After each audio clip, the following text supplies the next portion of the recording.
O, tama na yung distansya. Okay na yung distansya nyo. Counselors, please, sa likod. Counselors only.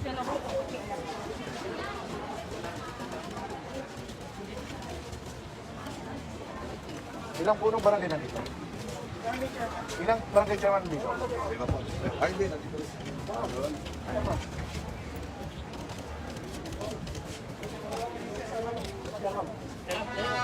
Hello, test. Hello, ayan. Humingi po kami ng paumanhin sa kaunting technicalities.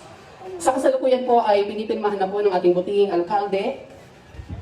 Katulong po ang ating butihing vice mayor ang actual plan ng Binong Dominium 1. Siyempre ito po ay sasamahan ng isang dyaryo o maraming dyaryo na nakadate po ngayong araw. Muli po, panatilihin po natin ang physical distancing.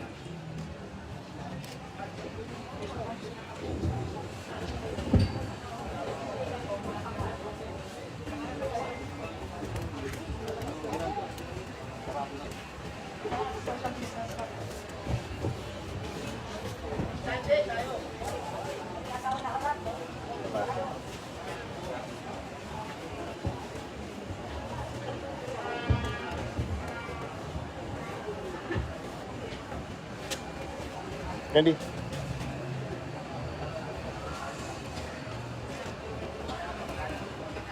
Candy. Then, yung actual plan po ay ilalagay po sa capsule. At itong capsule naman po ay ibabaon para po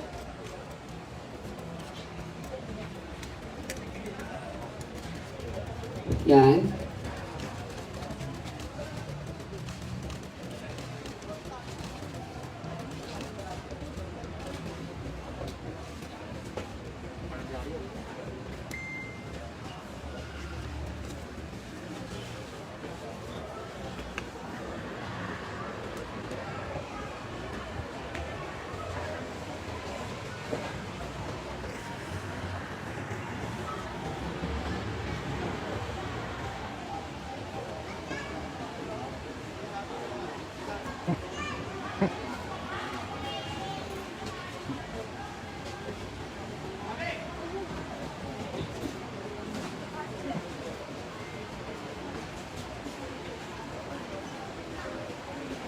Yun. Pasok.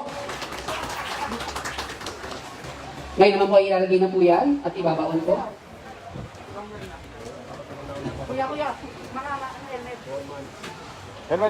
Helmet. Counselors, helmet please.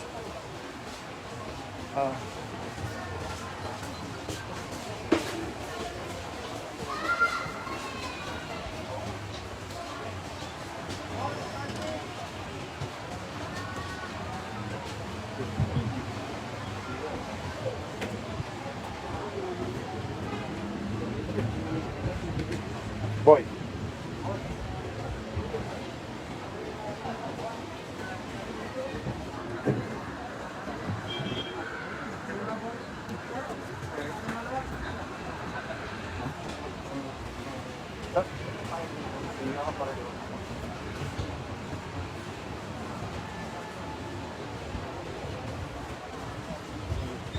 Then after this, yung sa tractor po, yung i-charge po natin doon sa PC-120. PC-120, ayan po. Yung i-charge po sa PC-120, paki-ready na po.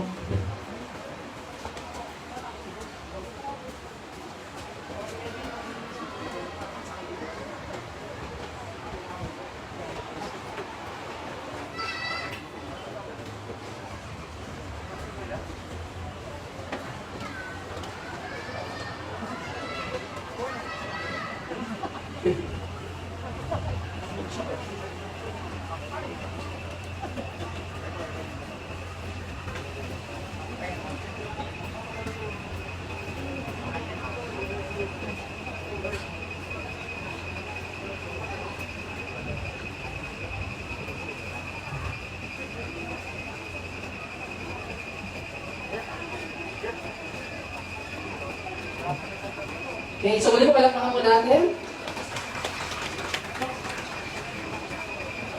Nakabaon na po ang capsule. At ngayon naman po ay sasakay ang ating buting alkalde dito po sa BC 120.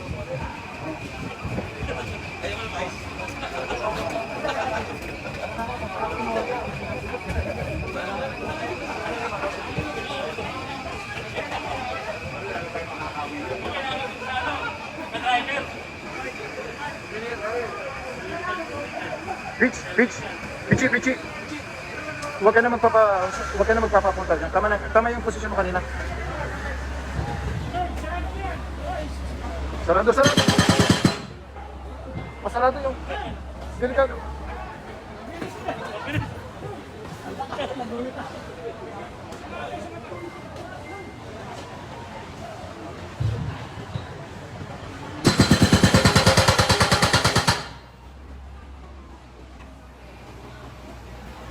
Yung butas.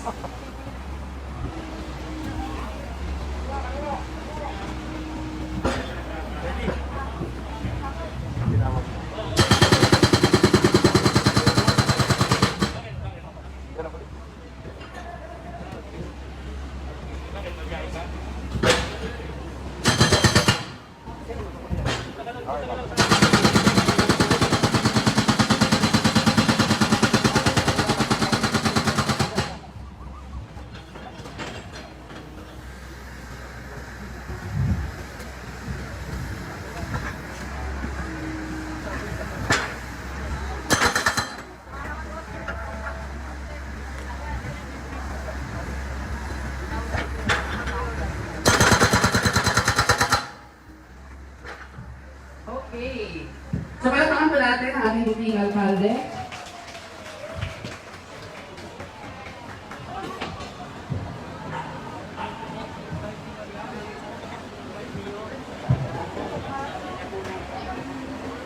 So maaari na po tayong bumalik sa ating mga upuan. At muli po, panatiliin po natin ang physical distancing.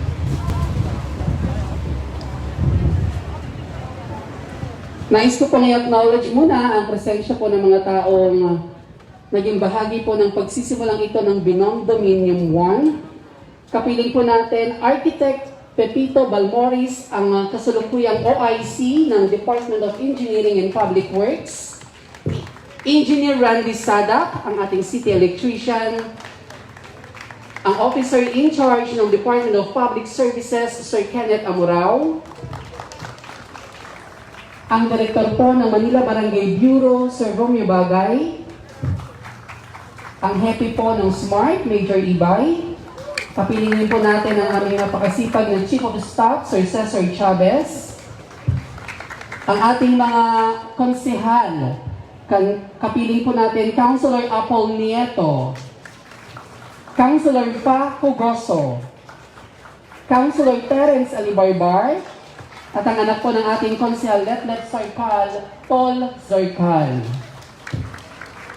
At sa mga pagkakataon pong ito, upang ipakilala po at sa kanyang maikling pananalita at upang ipakilala po ang ating bagong skilled worker. Nakita niyo naman po, nag-construct. Palakpakan po natin ang ating butihing Vice Mayor Dr. Hani Lacuna. Bago yun, no? Sabi po nila, mapalad daw ang mga taong ipinanganak na may sariling pag-aaring tahanan. Pero, sa tingin ko, mas mapalad yung mga tao na nataroon ng sariling tahanan bunga ng kanilang pagsisikap at pagpupursige. Isa pong magandang araw sa ating lahat na narito upang masaksihan ang isa na naman pong groundbreaking ceremony na isasagawa ang ating pong groundbreaking ceremony ng Binomdominium. Na isa po sa mga pangunahing proyekto ng ating pong pamahalaan lungsod ng Maynila, siyempre sa pamumuno po ng ating pong bagong skilled worker, sabi nga ni Kendi, ang ating pong pagalang-galang na alkalde, Francisco Isko Moreno Dumacuso. Alam niyo po ang masasabi ko na maswerte po ang aking pamilya, ang pamilya Lacuna, dahil po ako po ay ipinanganak na mayroong masasabing sariling bahay. At yun naman po ay dahil sa pagbabanat ng buto ng aking mga lolo at lola na ipinagpatuloy naman po ng aking mga magulang. Sadya pong makakapagbigay ng kumpiyansa sa sarili kapag alam po natin na pagtulog po natin sa gabi ay hindi po tayo mapapaalis kinabukasan sa bahay na ating pong tinutuluyan. Hindi ka mangangambang bukas, makalawa, ay magkakaroon ng gibaan dahil nakatayo ang bahay nyo sa hindi naman yung pag-aari. Gaya po ng naranasan ng ating sariling Yorme. Dahil nga sa kanyang napagdaanan, ay ninais niya maging isa sa mga prioridad ang pagpapatayo ng proyektong pabahay para sa ating mga kapwa Manileño. At syempre, ang pinakamahalaga dito, mismo sa loob ng Maynila, itatayo ang mga gusaling pabahay tulad na lang ng Condominium 1, Condominium 2, at ngayon po ay ang Binondominium. Ito yung tinatawag na In-City Vertical Housing Program. Na ang layunin ay mailagay sa maayos na pabahay ang mga kababayan natin tinuturing na mga informal settlers. Sa pamamagitan nito ay tiyak na maitataas natin ang dignidad ng bawat pamilyang Manileño. Kaya sa pagkakataong ito po ay hayaan kong ipakilala sa inyo ang pinakabatang naging ama ng lungsod ng Maynila, ang ating Yorme, kanyang sinilangan, kinalakhan at pinaglilingkuran. Mga kaibigan, ang ating pong punong lungsod, Mayor Francisco Isko Moreno Dongaboso. Maupo kayo. Maraming salamat sa ating minamahal na Vice Mayor Hani Lacuna, ang ating talagang partner, Pat Pogoso, Terence Alibarbar, Kursiyal Nieto, Apple Nieto, Kursiyal, wala na pala si Bernie, retired na. Si Kursiyal Jong Isip, at ang ating bagong galing, ligtas na sa kapahamakan, ang ating majority floor leader na inyong minamahal na Kursiyal Attorney Joel Chua. Sa mga barangay officials, chairman, kagawad, secretary, treasurer, tanod, sa aming mga kapwa kawani, sa city engineering na pinamumunuan ni Architect Balmoris at ang kanyang partner na magaling na rin na si Engineer Andres, si Engineer Sadak, at si Kenneth Amurao na tagapaglinis ng inyong mga basurang tinatapon sa ilog, ang ating DPS, si Director Bagay, at 10 na namin pong mga kasamahan na empleyado. Magandang umaga, isang ligtas na umaga, hopefully, yawa ang Diyos. Ngayon, hindi ko maisip. Sige, magtatanong muna ako. Sino dito sa Valderrama? Mas kilala ko itong Valderrama. Diba nito? Ang nakatira na taas sa kamay. Isa. May witness na ako. 2. Hello. Sapagkat 30 years ago, hindi ko maisip na itong Delpan, paraiso ng Delpan, simula hanggang doon sa may kapisan, yung tindahan ng kapis, hanggang dito, nagpapadaus-dus lang kami sa padulasan. Yung may malaking isda, ayun, at siso. Dahil ang bahay namin ay sa tapat nito. Noong panahon na wala pang ICTSI o MICT. Lahat yan. Parola Compound. Walang Area A, Area B, Area C, Gate 1, Gate 2, Gate 3. Isang compound na tambak ng bubog at kusot ng San Miguel. Kaya ko yung binanggit, ano naman ang halaga nun sa amin, Yorme? Opo, sapagkat ng mga panahon na yun, squatter na po itong gitna ng island. Marami nang nagdaang administrasyon. Marami nang nasabi sa mga ilang pamunuan. Pero for 30 years, hanggang sa ako ay naging basurero, na araw-araw kong pinadaanan, paggaling ko sa BF Homes building sa Intramuros, sa Palacio del Gobernador, bababa ako ng Delpan, Nanga, Valderrama, aabangan ko na yung sinulid ni Elizalde, yung Elizalde Road, ando sa kanto, condominium na ngayon. Dahil yung plastic na blue na sinulid, nabibili yun. Hanggang papunta ng Renarente, Das Marinas, Binondo, Santo Cristo, and the Santos, and so on and so forth. Bago uuwi ulit sa atin. Nakita, kaya hindi ko maisip ang sarili ko ngayon na yung isang batang libagin, alipungahin, palongges, pakalat-kalat sa kalye, ay maaari palang makapagbigay ng pagkakataon sa mga tao sa bagay na hindi niya nakamit sa buong buhay niya. Ang kasiguruhan sa panirahan. Kaya ngayong araw na ito ay pagpapasalamat ko bukod sa aking kapwa kawani, kundi higit sa lahat sa Panginoon Diyos.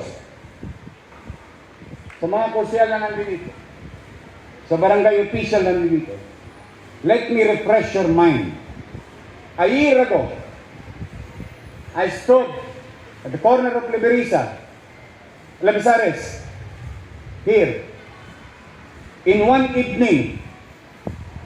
Paalala ko sa inyo kung ano yung sinabi ko. Panahon ng kampanya yon. Ano sabi ko sa inyo? Huwag niyo na akong iboboto kapag binigyan niyo ako ng pagkakataon na maglingkod nang hindi ko kayo mabibigyan ng disente at maayos na panirahan. Naalala niyo yun? Yun ang binitawan kong salita dyan. Dalang hiningi ko lang sa inyo, isang pagkakataon lang. Bigyan niyo lang ako ng pagkakataon.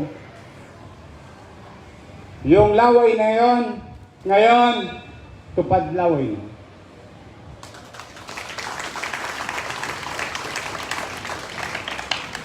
Umpisa pa lang yan. 40 square meter, 2 bedroom, isang kwarto sa magulang, isang kwarto sa mga anak. Dati, umaalog ka lang kapag dumadaan ng truck. Ngayon, umaalog ka habang papakyat ka sa elevator. Gusto nyo? Opo, because I really wanted to be the best. I want to bring you the best. Yun ang gusto ko. Kung gagawin rin lang natin, gawin na natin tama at disente. Kaya sa inyo dyan, mga nakikinig sa gitna ng island yan, may awa ang Diyos. Ito, Binondominium 1. Kung may 1, pag may number 1, babaero ka talaga eh. Number ko kagad. Pag may 1, may 2. Pag may 2, pag may 3, may awa ang Diyos. Pero, hindi pwede nang ikubli na may katotohanan pala ang mga salita ng taong pamahalaan. Posible pala Ayan po. Nadali na natin yung condominium 1, condominium 2, ginagawa na sa Bitas. Ngayon, binondominium 1, hopefully soon binondominium 2, then Baseco, pamamahagi ng lupang kinatitirikan ng bahay nila. Then pupunta tayo sa Pedro Hill, then pupunta tayo sa May San Lazaro, then pupunta tayo sa Canonigo, hanggang may awa ang Diyos. Pagsihanin ng mayor, alam kong matutuloy lahat yon. Opo, sapagkat bahagi siya ng pagkakataon na tukbin ang paniguruhan sa buhay na pangarap ng bawat batang Manileño. Mahirap maging squatter. O, taas ang kamay kung wala kayo pangamba kung di kayo magiba ngayon dyan. Pwede? Naman. Di ba wala kang kapanatagan? Yun ang pinakamahirap sa isang squatter. O kita nyo, na-squat kami. Ba't kami na-squat sa parola? Dahil ginawa ang kalsada. Nung ginawa ang kalsada, squat na. O kaya natira kami sa tahimik. Doon kay Mordes Bakery. Sa may yung tindahan ng mais. Luwalhati, Mariapayo. Lahat, paikot-ikot. Pag walang pambayad ng upa, impake na. Ganun kahirap. Kaya ayaw kong danasin yun. Hanggat kaya natin, hanggat may pagkakataon, ibigay natin ang mga proyektong pakikinabangan ng tao. Tao muna, bago kalsada. Yan ang bagong lungsod ng Maynila.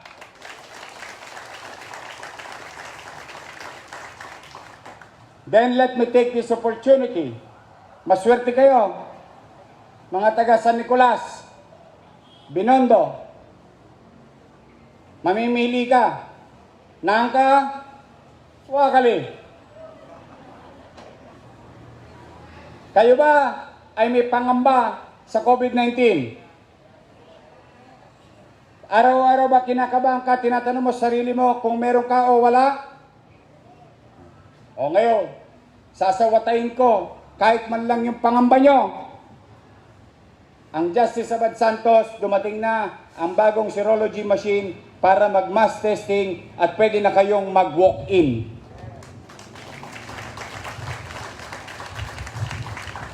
Dalawa, tatlong araw na lang, nyanyanggay na kayo. Kaya mamimili kayo, mga taga San Nicolas. Hindi po biro sinabi ko. Tumingin ka sa Nangka, meron. Pag tumingin ka sa Wakali, Gat Andres. 1-2. 1-2 sawa. Kung addict kayo sa injection, nasakit ko. So yan, ay pinagkaloob namin sa inyo ng libre para mabawasan ang inyong mga pangambasan. Walk-in. Eh, hindi nyo na kailangan pumunta sa grandstand. Hindi nyo na kailangan pumunta sa loto. Sa Hospital na Sampaloc meron na, sa Gat Andres Bonifacio meron na, ngayon magkakaroon pa tayo rito sa Santa Ana, meron din. So, kaya lahat ng ito ay gawain ng pamahalaan lungsod. Ngayon, ito ay isa sa mga bahagi ng responsibilidad ng ating lungsod. Pero, ang panawagan ko, gawin niyo naman ang inyong responsibilidad. Ano ang responsibilidad ng mamamayan?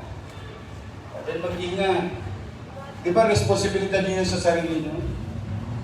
Tanong, nakamamatay ba ang COVID? Taas ang kamay ng naniniwalang nakamamatay ang COVID. So alam niyo nakamamatay. Alam natin. Sinabi niyo ba yun sa mga anak niyo? Sa mga apo niyo?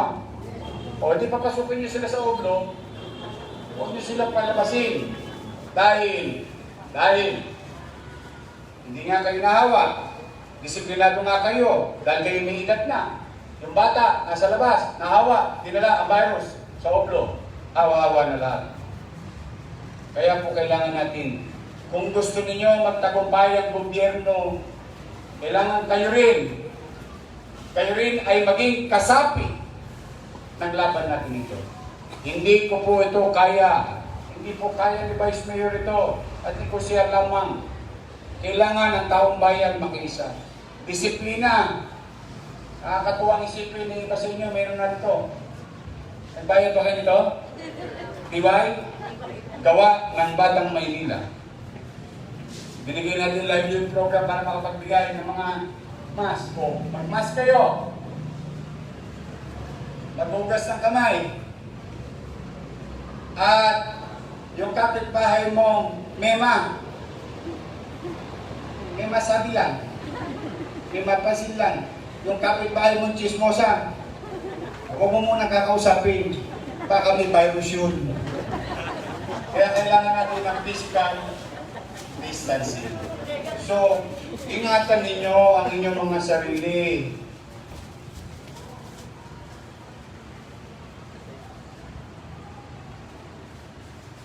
Mahirap bang maging magulang? Mahirap. Maging nanay, maging tatay. Mahirap ano? Nararamdaman nyo mahirap? Dahil matigas ang ulo minsan, sumusuway minsan ng iyong mga anak. Tama, mali? Pero ang magulang ba dapat bumigay? Hindi, no? Handa ba ang magulang na magsakripisyo? Yan ang gagawin ko sa inyo. Bilang pansamantalang ama ninyo sa lungsod ng Maynila. Magsasakripisyo kami. Pero ang pakiusap namin, kailangan magkaisa tayo. Ang tunay na magulang, nagdidisiplina ng kanyang anak. Dahil ang pagdidisiplina ay pagpapakita. Ang sitwasyon, ganon ang pamamaraan, ganon din natin pinatatakbo ang pamahalaan ng lungsod ng Maynila. Pagmamahal at pagmamalasakit, pagdidisiplina. Dahil ang gusto ko, maging malinis, maliwalas, ipalit tayong squatter. Hindi natin kailangan maging dugyot. May dignidad din sa pagiging squatter. Dahil tayo ay tao din. At ang halaga, sa ngayon lalo na, sa pandemyang ito, ang halaga ng buhay ng tao, pinagpantay ng pandemyang ito. May pera o wala, pwede kang madisgrasya. Walang bisa ang pera ngayon. Kaya yan ay isang pagpapaalala sa atin bilang tao dito sa mundo na pangalagaan natin ang ating kapaligiran.